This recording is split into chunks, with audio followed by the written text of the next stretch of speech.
Living happier is a choice and it takes effort. We spend a lot of money on gym membership and on fitness classes, and we forget that our mental health also needs a little training to stay in shape. This is what I propose in this weekly series entitled 5 Minutes Happier. You can always find 5 minutes, there is no excuse. In the next 5 minutes, I will give you 5 techniques to practice optimism. How to practice kindness to change the course of a bad day. 2. Changing our inner soundtrack when it carries negative thoughts. 3. Fighting adaptation by using mental subtraction. 4. Questioning our inner prison and thoughts that limit us. And 5. Looking in each other's eyes to create connection. Let's start with random act of kindness. We all face everyday challenges, and me too, from time to time, I need a mood boost.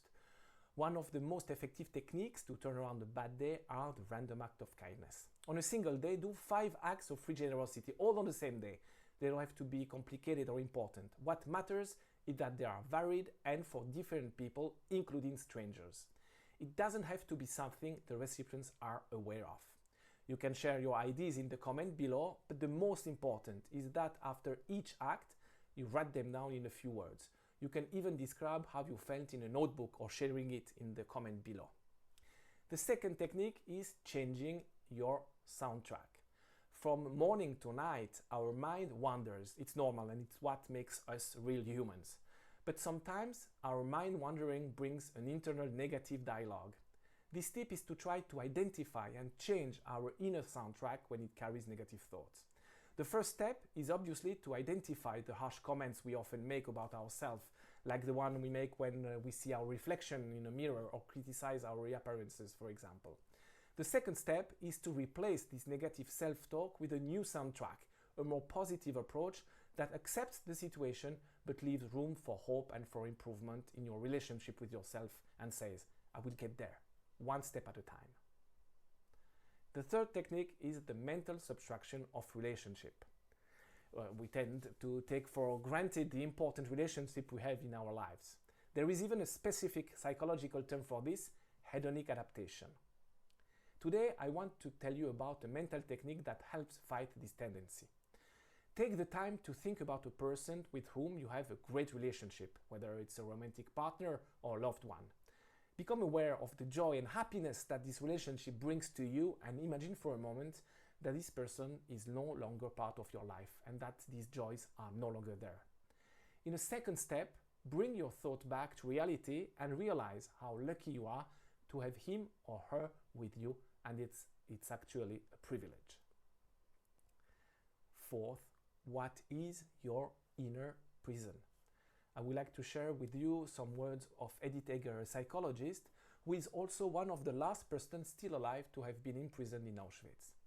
In her book, The Gift, Edith Eger explains that the worst experience of her life was not the Nazi prison, but the prison she had created for herself in her own head.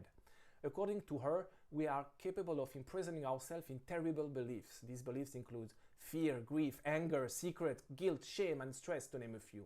Recognizing these imprisoning beliefs and freeing ourselves from them is the path to inner liberation and a happier life. Often, asking the right question is the first step in the right direction, so let's try it. What about you and what about me? What are the beliefs in which we are imprisoned? Fifth and last technique, looking in each other's eyes. In this time of global pandemic, many of us feel a lack of contact and connection. Here is a simple and COVID-compatible technique to develop trust and connection with others, even with a facial mask, looking deeply into each other's eyes. This exercise should be done in pairs with your partner, a child, or a coworker even, face to face, sitting or standing, whichever is more comfortable. Both of you close their eyes for 5 deep breaths and then look in each other's eyes for at least 1 full minute. If you find yourself looking away, simply return to eye contact. At the end of the experience, exchange a few words to tell what you felt, what went through your head, and especially how you feel. It's not by chance that it is said that the eyes are the reflection of the soul. It's worthwhile to immerse yourself regularly, even for a few seconds, in your loved one's eyes. By subscribing to this YouTube channel and sharing it with someone you care about makes happier.tube more accessible.